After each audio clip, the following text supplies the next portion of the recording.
Now, on another matter, the good news about tax reform continues to sweep across the nation.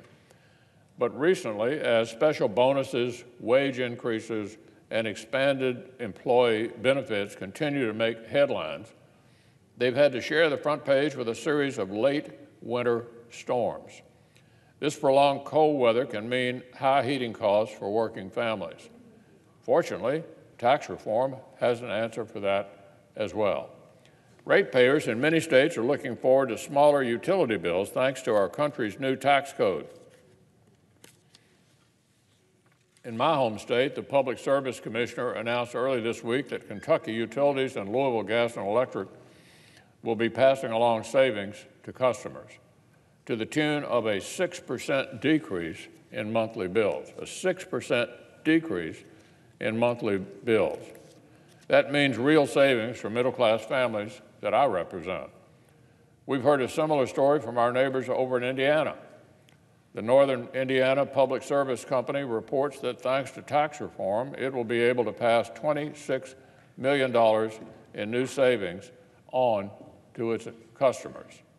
That's just one of a long list of ways that tax reform is helping Hoosiers.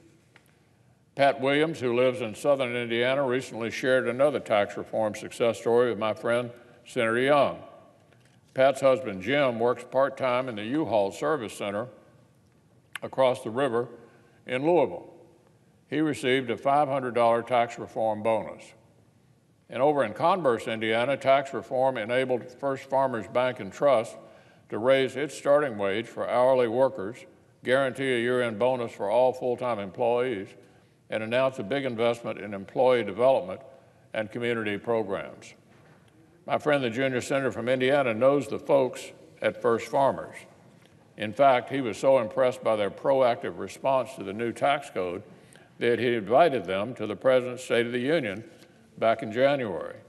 So, Mr. President, there aren't enough seats in the House gallery for all the American families that tax reform is already helping, not even close.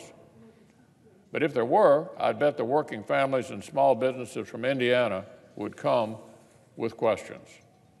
Why did only one of their senators vote for these tax savings? Why did their senior senator vote in lockstep with Democrats to block their tax cuts, bonuses, raises, and benefits? Those would be tough questions to answer. Fortunately, Republicans stayed focused on empowering the American people.